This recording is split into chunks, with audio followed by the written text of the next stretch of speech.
Yes, Mr. Speaker, the Procedure and House Affairs Committee has been very busy, so I also have the honour to present in both official languages 3 other reports from the state. I believe a point of order from the honourable member from Mégantic-Lérable. Point of order, Mr. Speaker. Mr. Speaker, je pense que vous avez constaté. I think you saw yourself, Mr. Speaker, that the member is wearing a T-shirt with very clear connotations. It's inappropriate in the House to promote any cause. It's not a scarf. Mr. Speaker, I'd like to get your opinion on this.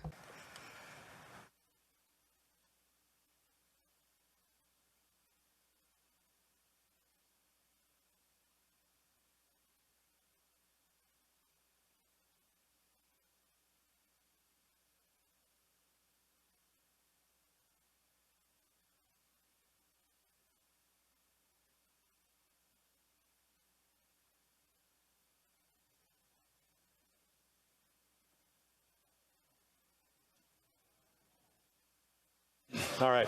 What I will say on this one is that we're not supposed to be wearing T-shirt, not necessarily the T-shirts, but it's things that say something on it. It's the writing on them. And I know the honourable member is wearing something from Easter Seals, so I will let her complete her statement, her report. But I will remind all members, to be more judicious in what we're wearing in the chamber. The honourable member for Waterloo.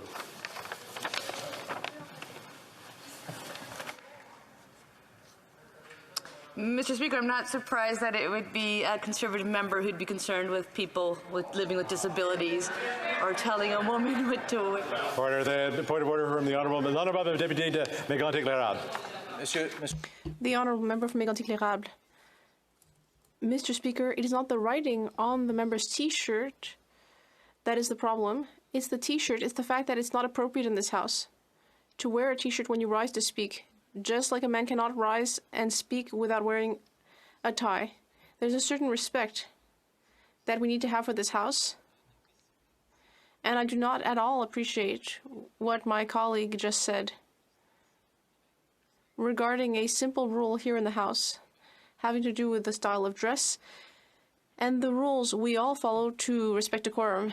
On this one, quelques interventions sur ça. So je vais aller avec les leaders en chambre. L'honorable député de la Prairie. The honourable member for La Prairie. Mr. Speaker, in the Bloc Québécois, I think that indeed the Speaker should ask for the clear rules to be respected. We need to respect the rules. Parliamentary Secretary to the Government House Leader. Yes, thank you, Mr. Speaker. I think that you made the right call when you indicated some discretion. Much like earlier today, the Speaker, in calling for a vote where a private member had stood up not wearing a tie, and the member was still allowed to ensure that that vote would still be counted. So I support what it is that you've implied, and that is that the member should be able to finish what it is that she said, and you've made a very clear statement on the issue. I believe the honourable member for New Westminster Burnaby. Thank you, Mr. Speaker. I think your ruling was clear. There is discretion in this House. All members abide by it. I don't see how anyone could object to accessibility and inclusion in the House of Commons. And I believe the honourable member for New Brunswick Southwest. Thank you, Mr. Speaker. I think your ruling was judicious, but unfortunately, this member couldn't leave well enough alone and decided to take a shot on this side. That is the problem. And because of that, I actually think you should now enforce the law, enforce the rules of this place, which is you do not make statements in this House when you're not appropriately addressed. There would be problems from this side if I came in and wore a Alberta, I love Alberta oil, I support agriculture, so I think this member should not be permitted to finish because she did not respect your ruling, which was to continue. She had to take a gratuitous shot at the opposition for trying to work with the system and uphold the rules of this place, which we should all be trying to do. I believe the honourable member for Timmins James Bay. Speaker, I was wondering whether you would have raised a question about a T-shirt, but you didn't, and the opposition didn't, so that was understood that this was going to happen. Then I'm not sure whether we're dealing with our colleagues on the Conservative side being special snowflakes and feeling hurt and now wanting to shut down a voice. My question, Speaker, is the color red. I was actually very concerned. I thought that might be a kind of a liberal color, and since some of the conservatives are wearing red too, should we rule on color today, or was it the fact that it's a positive message of inclusion, or are we concerned that the conservatives are feeling hurt once again? Again, the rule is more about slogans. It's about props. It's sort of, they all fit sort of in the same group of rules. And if everyone would like to indulge me, I'd be more than happy to read some of the rule, and then we'll go back to the order as we go. So just give us a second here. Turn the mic off.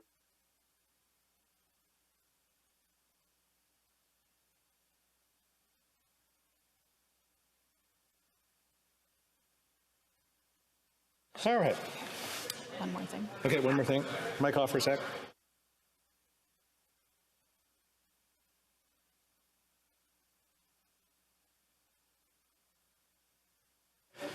So I'll read it. Rules of Order and Decorum 611 page, Chapter 13. While the standing orders do not prescribe a dress code for members participating in debate, speakers have ruled that all members desiring to be recognized to speak at any point during the proceedings of the House must be wearing contemporary business attire. Current practice requires that male members wear jackets, shirts, and ties. Clerical collars have been allowed, although ascots, turtlenecks have been ruled inappropriate for male members participating in debate. The chair stated that wearing a kilt is permissible on certain occasions, for example, Robert Burns Day. Members of the House who are armed forces have been permitted to wear uniforms in the House, although there is no notation on the effect in the journals or in the debates. A new elected member introduced in the House in 2005 wore a traditional Métis dress on that occasion without objection from the chair. So in circumstances, usually for medical reasons, the chair has allowed a relaxation of dress standards permitted, for example, a member whose arm was in a cast to wear a sweater or in the House instead of a jacket. The other point that I want to make on this one, when I said about slogans and or props, speakers have consistently ruled that visual displays or demonstrations of any kind used by members to illustrate their remarks or emphasize their position are out of order. Similarly, props of any kind have always been found to be unacceptable in the chamber. Members may hold notes in their hands, and they've been interrupted or reprimanded by speaker if they use papers, documents, or other objects to illustrate their remarks. So the point that I'm trying to make here is simply we need to be judicious in what we are wearing.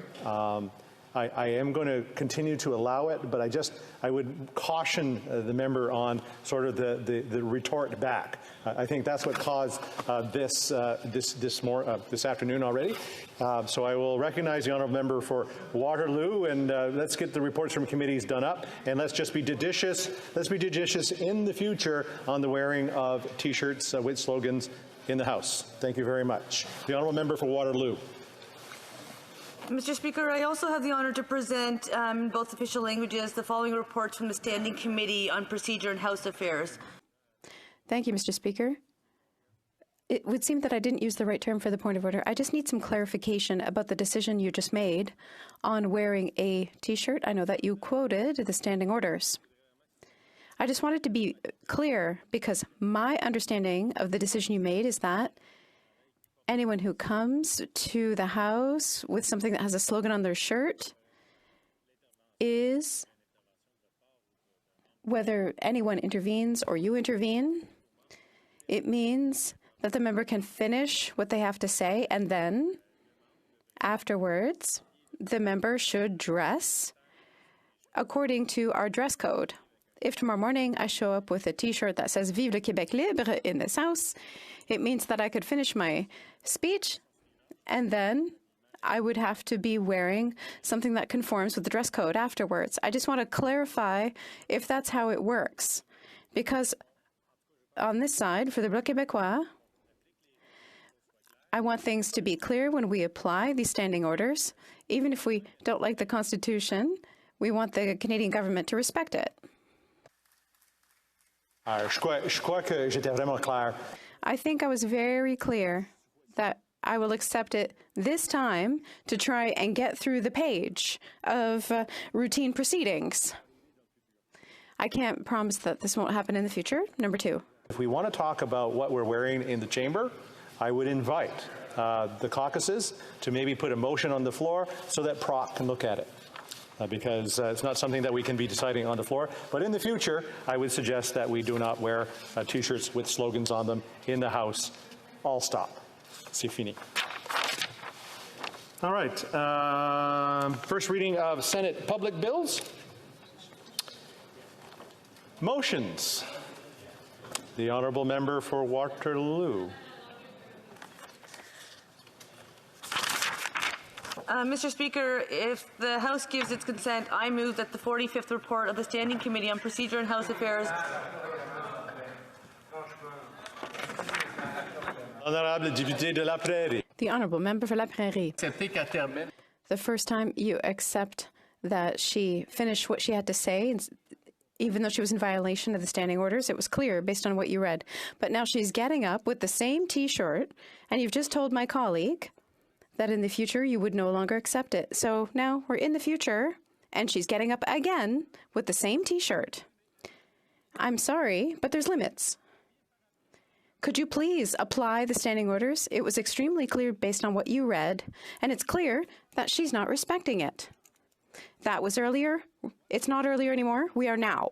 The Honourable Parliamentary Secretary of the Government House Leader.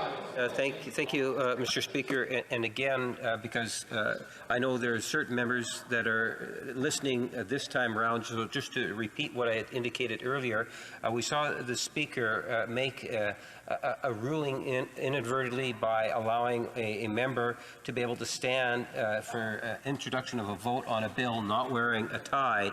And then in your ruling, Mr. Speaker, you used discretion in this situation, and my understanding was it's just so that we can get through the rubric. It wasn't, it's a one-time issue where we saw something earlier in a vote and it's not something that's going to be accepted going forward because you're giving a detailed explanation. That was my understanding. So I would suggest that we just continue to get through the rubric, and members on all sides of the House have taken note of what it is that you have said, and I'm sure respective whips will make sure it's reinforced in caucuses. I'll make it easy this time. Let's just move on to petitions. Let's move on to petitions.